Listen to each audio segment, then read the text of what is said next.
楼下的精神病大妈仗着免死金牌在手，竟砸了我2年门。门第8次被砸烂后，我把监控发到了网上吐槽，网友们马上出主意，安个警报器在门口，有人砸门就开始大叫，大家都别火。请问这门能通电吗？我是不是有点恶毒？突然，我看到了其中一条：买个震楼器，再把监控同步直播，大哥每打赏1次就震10秒，然后开竞猜大妈是否砸门，不出半年就可以另买1套新房。我瞬间忍不住笑了出来，当场采纳。就这样，疯狂大妈秒变摇钱树，我含泪猛赚1套房。凌晨2点时，楼下的精神病大妈病发跑来砸门，大吼让我偿命。在电话里大战300个回合后，他儿子才不情不愿上来哄妈回家。我气得咽了片安眠药才睡着。没想到6点59分时，大妈再次准时来打卡，砸门的声音持续了5分钟。这老太婆不仅没停下，甚至还掏出了一把冰锤。我只好再次打电话给物业，然而物业却比我还要难受。谢先生，不是我们不管，是管不着啊，要不您再让帽子叔叔来一趟。我直接气笑。要知道这2年我报了不下100次的警，奈何人家儿子有精神病诊断书，帽子叔叔顶多帮我多要点修门钱，只能协调和口头劝诫，尽可能帮我多要些修门赔偿费。此时此刻，气血涌上头的我直接拉开门，大清早的有完没完？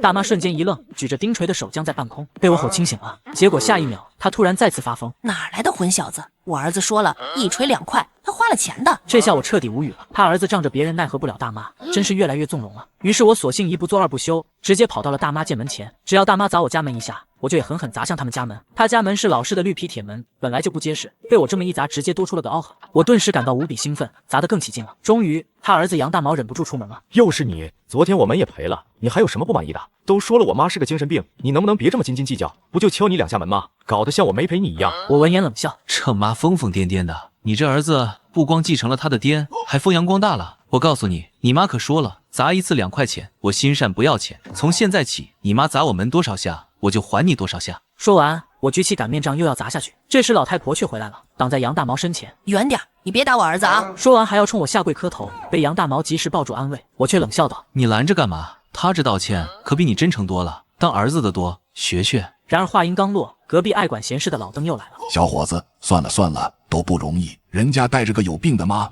你就大方点让嘛。传统美德要尊老爱幼。但我却一点也不客气，直接告诉大妈：大妈，听到没？这大爷让你去砸他家门，他说了，越大声越喜庆，他最爱听了。大妈果然看向了大爷家的门，可把大爷吓坏了。你这小伙子嘴巴厉害喽，我惹不起，不管了还不行吗？说完，他立马窜回了家。杨大毛也只能服软道歉。我妈这情况你也知道，要实在忍不了，报警还是起诉，我都配合。今天就算我俩扯平，下次你再这样我可报警了。今天就算我俩扯平，下次你再这样我可报警了。我妈倒是病人，可你妈……听到他口中暗含的警告，我捏紧了手里的擀面杖。杨大毛马上就不敢说了，转身带着疯大妈回了家。当晚，我就把老太婆近2年砸门的监控视频剪辑一通，打上马赛克发在了网上。楼下的精神病女人砸了我2年门，她儿子现在也坐视不理，求支招。其实我本来只是想抱怨一下，却没料到视频直接火了，网友们纷纷评论：2年啊，那好办。听了2年的噪声，让我得了狂躁症，那是不是也可以去大妈家砸门了？地址在哪？人多力量大，一个人砸门动静可能不大，我来帮你。我翻着各种奇葩评论，怒气逐渐平复，直到看到一条：买个震楼器，把监控同步直播，大哥每打赏1次就震10S，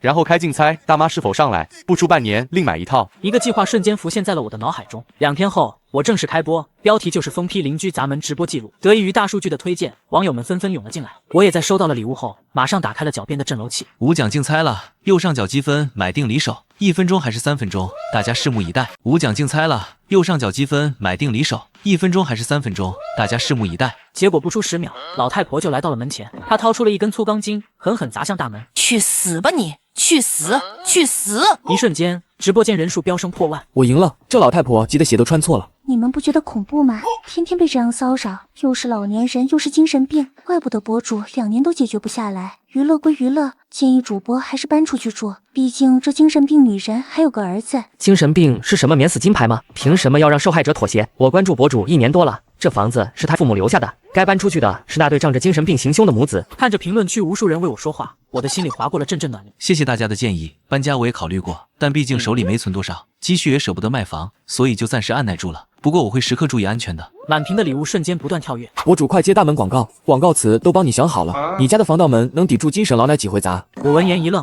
这确实是个好主意。可就我这个不到2万粉的博主，怎么可能会接到广告呢？然而念头刚闪过，砸门声却停了。只见监控里，大妈狠狠啐了口唾沫在门锁上，才大摇大摆离开。看到这恶心的一幕，网友们立马齐刷刷要求再开一次震楼器，礼物也一个接一个出现。我马上响应网友的呼唤，再次启动震楼器。然而就在这时，有人开始质疑我。然而就在这时，有人开始质疑我。博主为了赚钱这么自私啊！不说婆婆这么大年纪患病，做出来的事非本人能控制，那其他住户没惹到你吧？不过他很快被其他网友教育，楼上的去当乐山大佛吧，老太婆是有病，那他儿子2年来放纵他欺负博主，你是瞎了吗？加一，同小区的人，那栋楼已经逼走了好多住户，这2天看他家吃瘪，别提多支持了。弹幕还在吵，而楼下的老太婆已经气冲冲爬上了楼，她疯狂的辱骂我，连家乡话都出来了，显然是受到震楼器的影响，她的被害妄想加重了。骂了足足10分钟，她才举起2根钢筋，开始了新一轮的砸门，但网友们却马上提出了新建议。知道疯婆子睡哪间房不？半夜拍篮球试试。主播，等会儿可以拿个铁盆盖上手机，放大悲咒，使劲敲骂，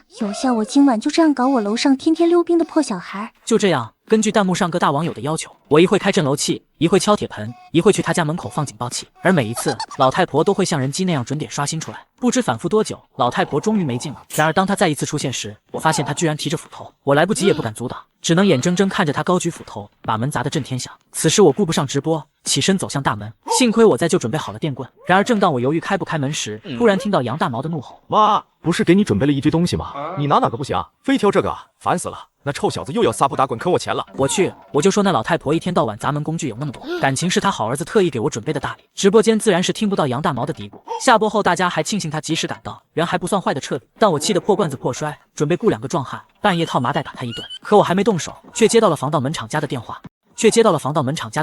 防盗门厂家向我提出了每天5000的广告费，现在立马上门给我换新，直播期间砸坏一扇他包换。我二话没说，立马点头。就这样，我在评论区的指导下，我买了无数装备，花式炫火，门上装过螺，挂过纱，连尖叫机都粘了20多个。我甚至还请了专人安装了压力感应器，只要他一砸门，门口就自动播放大悲咒。几次之后，老太婆居然学会了先把门上的东西破坏干净再砸，但这明显极大消耗了她的精力。肉眼可见，老太婆变得更佝偻了。不过很奇怪，不管我怎么折腾，杨大毛从来没找上门说过一句。跟网友探讨，大部分都偏向于年轻人好面子，良心发现了，但我压根就不信。于是我先暂时停播，准备看看后续发展。停播的第2天，突然有人来敲门，门外的居然是我的老熟人，管我们这片的李队长。他无奈地对我解释：谢先生您好，接到楼下居民举报，怀疑您直播时利用他母亲做噱头博热度，我们前来了解下情况。杨大毛也跳了出来：你用我妈直播侵犯了她肖像权，知情权犯法了，除非把直播赚的钱交出来，不然我还要告你抹黑造谣，罪加一等。我闻言忍不住嘲讽，还以为是个孝子，感情还不是想拿你妈坑钱？咋的？早不报警晚不报警，偏偏等这会儿我停播没流量了啊！杨大毛被我说的一噎，只能转头向几位李队长哭诉：队长，你们看他这态度，就是欺负我妈，有病不懂啊！队长，你们看他这态度，就是欺负我妈，有病不懂啊！李队长对此很无奈。行了，杨大毛，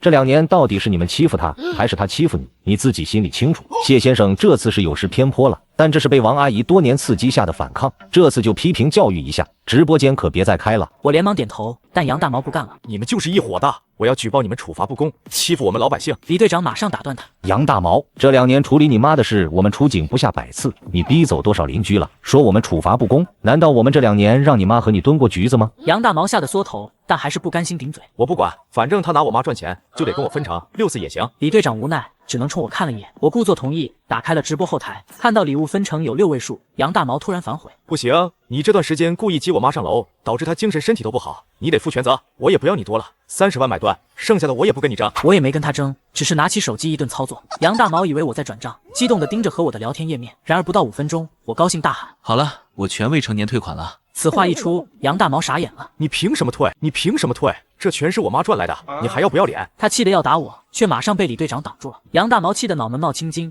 叫嚷着不让我好过，这官司打定了。直到李队长掏出手机低声提醒：你先看看，人家一幅画卖5万多，论下来他是犯了这一次错，可你妈也真耽搁他工作了。当然我们也只是跟你分析利弊，要不要上诉还得你自己考虑决定。这下杨大毛怂了。最终警方以双方自愿和解处理完毕。回想起他刚走时憋屈的表情，我忍不住大笑出声，去吃了人均1200的海鲜自助，奢侈一把。然而到了半夜2点半，门外突然响起了敲门声，我脑中瞬间浮现小学时被表哥骗去看楚人美的片段，冷不丁打了个寒战。我怕鬼，特别怕那种听说3声是人，4声就是鬼。我壮着胆子爬起来听，结果一会3声一会4声，更诡异了。就在我分辨时，外面突然传来了声音：谢先生，是我，开门。这不是杨大毛吗？杨大毛，你有病吗？大半夜装神弄鬼，想报复谁呢？门外立马道歉：谢先生误会了，我是来跟你商量大事的，可你一直不回信息，我才特地上来。我马上打开了手机，他果然给我发了消息，但不看不知道，一看吓一跳，他居然是想和我拟协议，让我写剧本炒作和他妈的矛盾继续直播捞钱，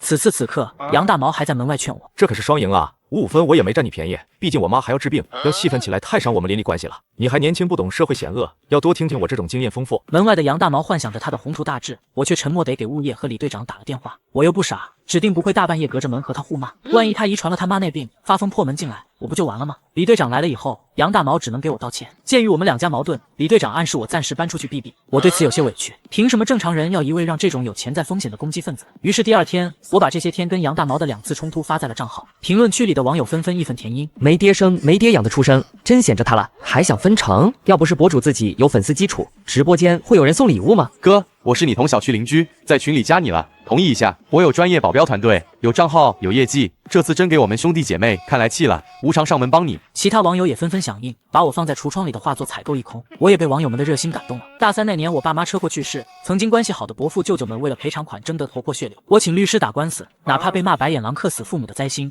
也咬着牙没流一滴泪。后来刚毕业，就遇上个无端砸门的精神病，被折磨的精神衰弱。而现在，一群陌生网友却在千里之外替我着想，所以这世间也许并没有我想的那么不堪。这时我发现有人私信我：哥，我是你同小区邻居，我有一剂很是阴险，要试试吗？哥，我是你同小区邻居，我有一剂很是阴险，要试试吗？我是3栋2单元5楼的，叫吴悠悠。你那该死的邻居母子真有病，简直无语死我了。我奶奶多年前脑出血倒在小区，多亏了你爸妈及时送她去医院，所以我们家想了个方法来帮你，就是有些恶心。谢谢小吴妹妹，只要是不违法的事，我都愿意试试。嘿嘿，就是我奶得了阿兹海默症，是轻度的，能吃能睡，就是反应慢了一点点。我把她借你2天如何？让她拿屎去抹你邻居家大门。看到这一句，我瞬间懵了，好半天才缓过神来。这不好吧？不是说你这计划，对方是个精神病，我担心把你奶奶伤到。没事，我奶精神头很好，还能帮你出不少主意呢。他骂人超厉害。见我还犹豫，他直接打了语音。哥哥你别担心，这事我奶自己也同意，你不信听她跟你说。很快，我听到了吴奶奶的声音：是小谢吗？你别担心，我身体硬朗得很，那种精神病就应该让我来治治，他绝对搞不过我，绝对搞不过我。我和你爸妈以前还是一个单位的嘞，你小时候我还抱过你，不信的话，你去问问单位上你熟悉的人，或者咱们提前找律师写个协议。我要出事了，这就是命，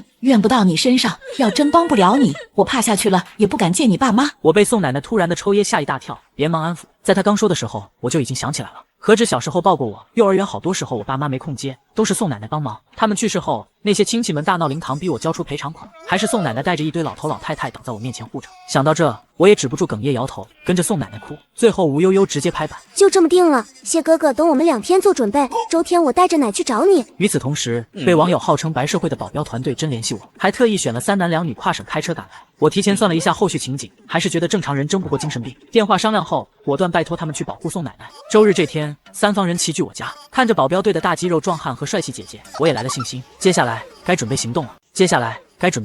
宋奶奶给自己拟定的计谋是避开锋芒，精准进攻。因此第2天一早，趁着精神病老太婆还没上楼砸门，她果断提着刚准备出来的东西，斗志昂扬的出门了。我们所有人堵在楼梯口保护她。我奶有强迫症，保管给这门卡卡缝缝全抹匀了。看着她发自内心的自豪，身后的大哥大姐们纷纷表示此计绝佳。等宋奶奶满意得回来，我们立刻撤退，假装什么都不知道。没多久，似乎听到楼下老太婆尖叫一声：“儿子，门上被人泼屎了！”闻言，我心里划过一丝不对劲，精神病能说出这话吗？当天早上，我家的门被砸得前所未有的响，但丝毫没影响到喝粥嗦粉的我们。杨大毛只能憋着气回去，好不容易才弄干净。然而他下午回家时，刚进楼道就闻到一股不祥的味道。哪个天杀的乱拉乱尿，给我滚出来！信不信我收拾你？可惜依旧无人搭理。第2天，宋奶奶如法炮制，结果被故意离开又倒回来的杨大毛逮了个正着。你个死老太婆，终于逮住你了！他张着双臂想把人堵在角落，却没料到宋奶奶直接冲他扑去，双手不断往他脸上抹。杨大毛又要躲人又要躲屎，没站稳，一脚踩滑倒在地上。宋奶奶一屁股坐在他身上，使出吃奶的劲儿要掰开他的嘴，但嘴上却嚎着：“救命啊！打人了！我要被这畜生欺负死了！”我怕把他被逼急了反抗，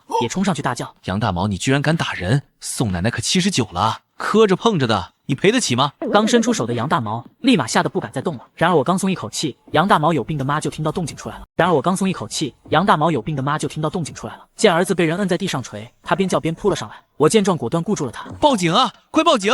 这精神病老太婆现在连老人都要打。结果一个没留意，老太婆像泥鳅一样钻了出去。还好小吴已经把宋奶奶扶起来，推到了2位保镖大哥的保护圈里。见我们聚在一起，杨大毛顿时气急败坏。谢飞，果然是你搞的。然而他话没说完，就被宋奶奶砸了一坨米田共。宋奶奶边扔边笑，杨大毛和他妈都中了招。老太婆还想冲上来，但保镖姐姐及时赶到，一个滑铲把她撂倒。等陈队长赶到，只看到在地上呕吐的两人。警官，这次谢飞逃不掉了吧？被他嘴气熏得捂鼻的李队长不动声色拉开了距离。可宋奶奶此时完全诠释了什么叫老戏骨，她可怜巴巴坐在角落，嘴里不停嘀咕：“我孙女呢？怎么还不来接我？”要不是小吴给我看过证明，我都感觉宋奶奶是晚期了。半小时后，李队长做出了判决：杨先生，根据我们调查，宋老太太是位老年痴呆患者，只能让她家属吴女士赔您损失费用。杨大毛闻言懵了：什么吴女士？你搞错了没有？是谢飞故意报复我。李队长只能无奈解释：我被痴呆的宋老太太认错成了她儿子，天天闹绝食要来和我住，所以吴女士只能被迫求上门，花钱请我暂当护工照顾她奶。杨大毛自然不信这个说法，又吵又闹，就是想我赔钱蹲局子。李队长好说歹说都没用。这时吴悠悠站了出来：那就走民事诉讼吧，反正也就是出一点清洁费和半天误工费，简单。说完，他签字带着我们潇洒离开，只留下杨大毛原地发懵。此后的事情更简单了，只要老太婆上来砸门，宋奶奶立马去磨米填供。杨大毛找物业去报警也没法解决。这样一来二去，杨大毛终于发疯了。这天晚上，他冲上来对我家门又踢又踹：谢飞，开门！你为什么不肯放过我？我告诉你，信不信我真找人弄你？他说着就要冲进来，却被壮汉大哥弹得退后一步。杨大毛扫了眼大哥，突然笑了：哟，感情是找黑社会了，怪不得这么猖狂，信不信我去举报你？然而他话音刚落，就整个人被提到了半空中。这下杨大毛怕了，连连求饶：我错了，各位大哥高抬贵手，就当我是在放屁。谢先生，我俩除了我妈这事，也没什么深仇大恨吧？见我点头，大哥松手一丢，杨大毛瘫软在地，试了几次才勉强爬起来，结果还没站稳，我就一记如来神掌招呼了上去。来都来了，送个纪念日给你呗，嘴巴这么臭，再给你扇扇吧。杨大毛气得想要报警，我却指了指屋内的监控：你砸门的过程可全录上了，责任对半分呗。杨大毛彻底慌了，吓得屁滚尿流，转身就跑。之后几天，老太婆一如既往跑去砸门，宋奶奶也每日打卡她家门口。因为我给整栋楼的住户都包了红包，那些被臭得影响生活的邻居也就没了怨言。到最后，最先忍不住的就是杨大毛：妈，算我求你了，能别砸了吗？这一年病都快好了，就别再装了，这也在折磨我啊！滚！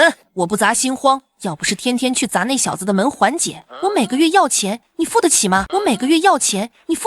行了，反正我话说了，要么你别砸，在家里看电视，要么我就给你送进精神病院，2选1。这一幕正好被他们邻居看到，直接录下来交给了我。我直接暴怒，合着我成了他家免费的理疗包啊！然而就当我准备起诉时，宋奶奶制止了我：听奶一句，别追究了。那杨大毛不是个好东西，哪怕判给你一笔赔偿，他能拿出吗？万一逼急了，狗急跳墙，你划不来啊！人在做天在看，他这种畜生指定没好报，咱们就等着瞧吧。我听进去了，慢慢找回曾经生活的爱好、动力。一段时间后，帮我的宋奶奶被吴悠悠接回家了，白社会大哥大姐们也收拾行李离开了。临走时，他们5位还提着礼品登门拜访了一下杨家。自那天后，老太婆真再没上来砸过门，倒是时不时听到她在楼下大叫摔东西，以及天天和杨大毛的争吵。一个叫骂儿子没良心要囚禁老娘，一个大吼当妈的不体贴孩子还作妖生事，估计是被折磨的心力憔悴。杨大毛如今看到我就害怕。除了杨家，这栋楼所有人都朝着好的方向开始发展，连被连累的下跌的房价都回升到了正常水平。只有那老太婆找不到人发泄，原本好转的病突然恶化。